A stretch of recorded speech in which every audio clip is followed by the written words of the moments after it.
What's going on, everyone? It's your boy welcoming you to the 10th issue of Tommy Loves X-Men. Today we're talking about X-Men number 10. Published in March 1965, written again by Stan Lee with artwork by Jack Kirby. This one is called The Coming of ka-zar, or ka-zar. Actually, what they do in the first panel of the issue is they give you a pronunciation of how they want his name to be. It's going to be ka-zar, but since I've been calling him ka-zar in my head for 30 plus years that I've been reading, we're just going to go with that. Doing my research, this was actually the second ka-zar, whatever you want to call him. The first one was in some Marvel Comics in 1936. I'm not sure if they go into detail later on about why there was a first dude and now there's a new dude, but they don't in this issue. Hopefully they do later. So, Charles is back with the team after his unfortunately boring battle with Lucifer from the last issue.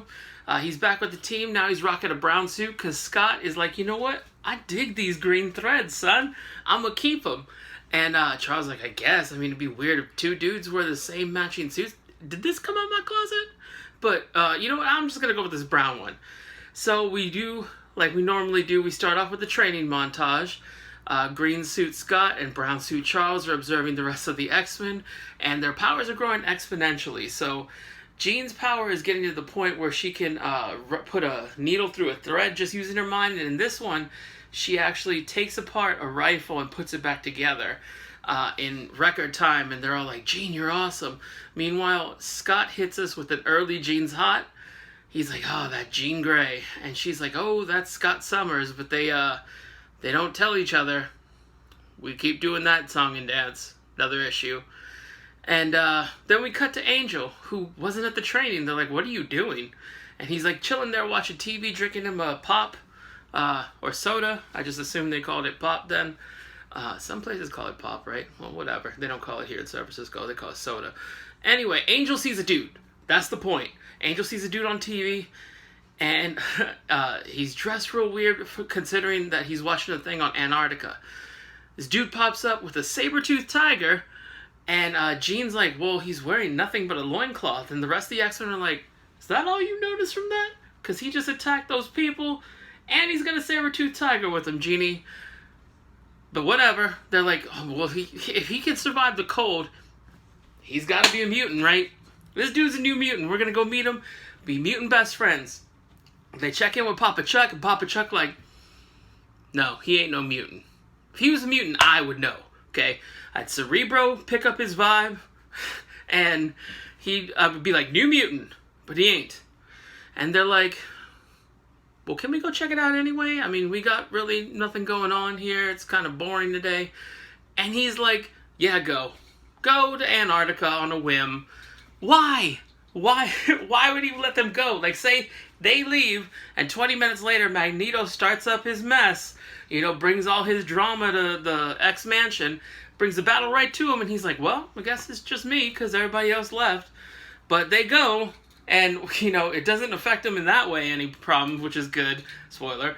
And so they go. They go to Antarctica, and soon they find themselves in a different place. It's the cold, freezing, and then they go through this little pit or cave or something like that, and they are in the Savage Land.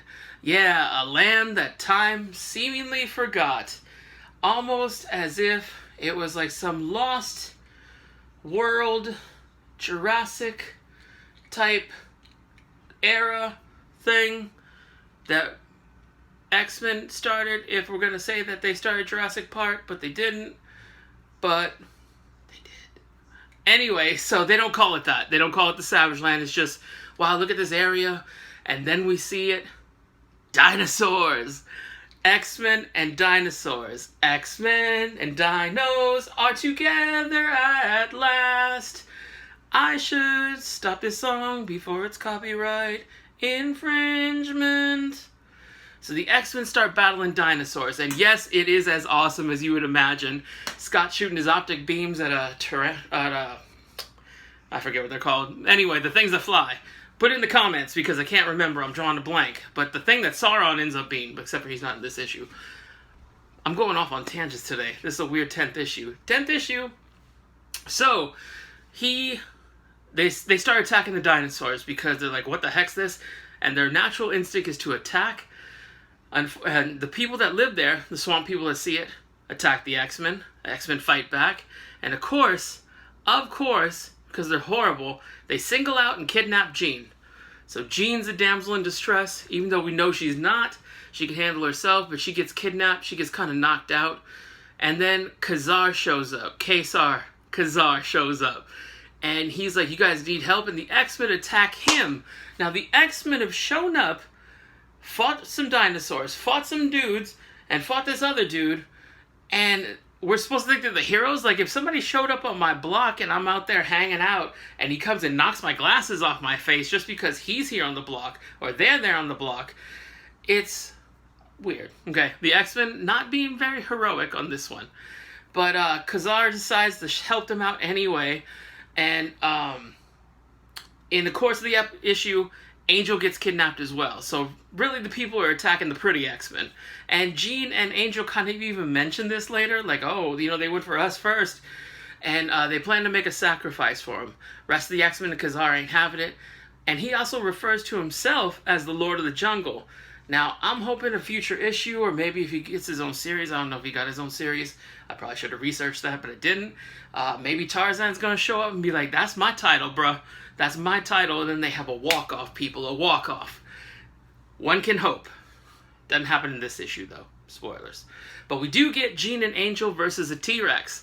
And they're running around, not Jurassic Park style because they're not in a car, but they're running around. And then Angel's like, literally in one of the panels, he's like, oh, we got powers. That's right. And he flies up. Like, how did you forget? I get it if you're scared or whatever, but you've been in a few battles at this point. You've been to the moon. And, you were fine using your powers there. But now you forget. And Jean's like, oh, yeah. So she tries to trip up the T-Rex, thinking if I knock it down, it's not... And she can't do it for some reason. Angel's flying to forget to try to distract it. They're razzing this T-Rex. The T-Rex is just doing what a T-Rex do. And the X-Men and ka-zar show up. ka-zar calls him Mastodon. He's like, boom, boom, boom, boom. I'm not going to do the rest of the song, but I was going for the Jurassic Park thing again. Going to the well again. Anyway, ka-zar calls him Mastodon, who breaks down the fortress where they're being held. The X-Men all get reunited. The swamp people take off. And he's basically like, all right, you got all your people. Now get the hell out of here. And they leave because they weren't invited. They came and started busting up this dude's hood. And yeah, they get out of here. And Scott's like, to end the issue, Scott's like, Marvel Girl, you okay? And she's like, well, what did that mean? What did he mean by you okay? Is he in love with me? Which is unfortunate because, like, just say how y'all feeling. Scott's a emotionally stunted dude like we all are, and he ain't gonna tell you straight out until he does. If he does. Should he? He should. Anyway, final thoughts. This is about an 8 out of 10. I really enjoyed this issue. Like, I like the Savage Land. I don't really care too much about ka-zar. And I think it's Zabu. That was the name of a saber-tooth tiger. And they're okay. I mean, the Savage Land itself is cool because dinosaurs are awesome no matter what. And the battle was cool to see the X-Men fighting dinosaurs, but they were kind of jerks in this issue. Like, I mean, I wouldn't show up to your neighborhood and start messing stuff up and then suddenly I'm the hero of the day. I don't think so. But yeah, 8 out of 10. It was a good issue. It broke the streak that we had of 2 bad issues. This was the first good one. The next one hopefully will be just as good, but we're going to find that out next week. Anyway, this has been the 10th issue of Tommy Reads X-Men. Thank you for watching these. If you've watched them all, if this is your first one watching, go back and watch the previous 9. Like and subscribe down there.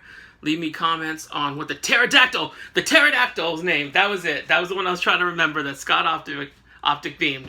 Whew, that was going to bother me. I was going to have to do a separate video on that just to get it out in the air. But yeah, no. Pterodactyl is who he fought. Has nothing to do with the rest of the issue other than I could not remember that thing's name. And we see Sauron probably later on in the Savage Land. And he's awesome. Anyway, Tommy Reads X-Men, 8 out of 10, issue 10. Come back and check in with us later. Peace out.